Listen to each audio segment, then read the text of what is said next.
The Jamal Khashoggi murder trial is underway in Saudi Arabia. Prosecutors are now seeking the death penalty for 5 of the 11 people so far charged in connection with the murder of the former Washington Post columnist. The trial comes 3 months after Khashoggi was reportedly dismembered at the Saudi consulate in Istanbul. In total, 21 people have been arrested. 6 officials have been removed from their posts. Riyadh, though, maintains that Saudi Prince Mohammed bin Salman did not know about the operation. So to discuss the latest developments here, we're being joined now by investigative journalist Ben Swann. Hey, Ben, so we've talked about how this gruesome death of Khashoggi has prompted this sort of unified outrage across Washington. But now there's this supposed outrage from the powers that be in Saudi Arabia. Do you think the response from the Saudi kingdom to charge these men are really legitimate? No, I really don't. And I think anybody who's looking at this case knows that if you take a step back and you consider the fact that the Saudis, when this Khashoggi first turned up missing, they didn't do much. Then the accusations were made that, of course, the Saudis actually had him killed.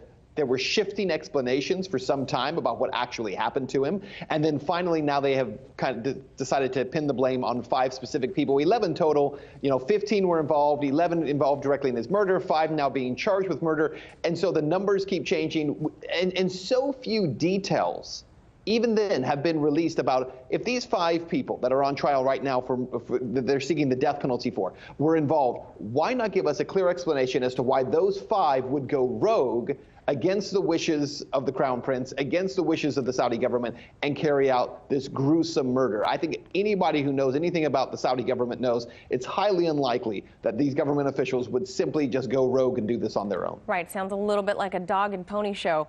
And it's also been reported that Crown Prince MBS ordered the actual killing himself. He's kind of moving on, kind of unscathed by this negative press. Instead, prosecutors in Saudi made it a point to voice concern about Turkey's role in how any of this came to be. Do you think Turkey bears any culpability? Well, remember, if it were not for Turkey's government and the Turkish government doing what they've done in terms of raising the alarm and the flag here, there would be no accusation that would have been made at all against the Crown Prince.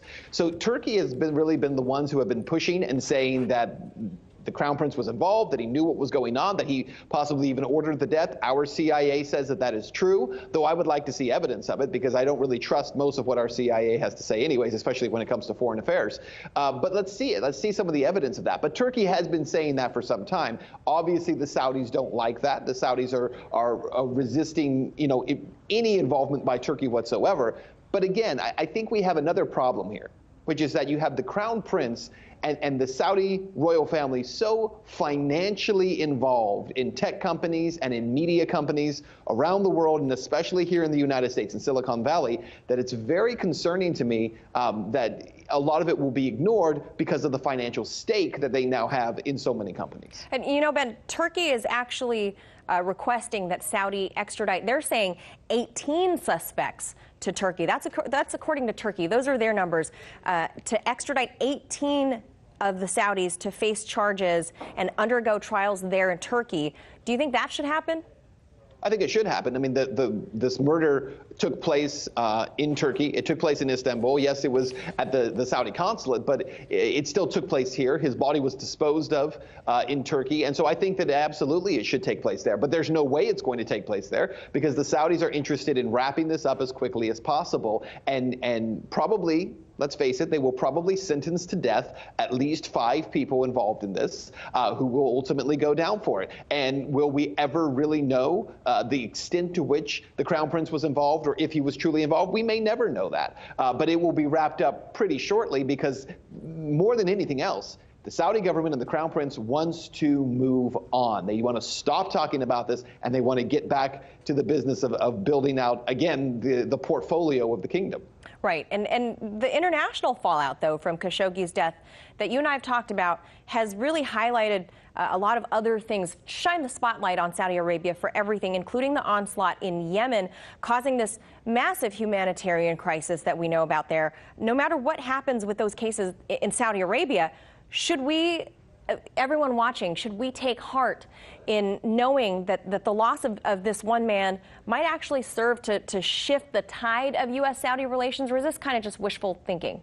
I think it might be wishful thinking. I would like to think that obviously, we saw the Senate respond. We've seen the House pull the stuff that is pulled. But essentially, there's been a loss of an appetite for supporting the Saudi war in Yemen. We've seen that here in the U.S. We also have seen that in Canada as well, as Canada has talked about canceling billions of dollars in arms that were supposed to go to the Saudi government. They were threatened with lawsuits if they were to end that. But, we are seeing, at least in the West, some of this lack of appetite. The problem is, as you and I have talked about before, it's for the wrong reasons. When your disgust for what's happening in Yemen is related to a Washington Post journalist who had nothing to do with Yemen and not with the genocide being caused there, it's very easy at some point to kind of move on and say, okay, well, you've taken care of the trial, you've put certain people to death, we've all kind of moved on, let's get back to business as usual. And unfortunately, business as usual results in 11 million people starving to death in the country of Yemen. Yep. Good points there, my friend. As always, great talking to you. Investigative journalist Ben Swann. Manila, thanks. Hey YouTube, thanks for checking out our channel. We hope you enjoyed the video. We have tons of content for you just like this. For more of RT America's one-of-a-kind news and analysis, be sure to subscribe and never stop questioning more.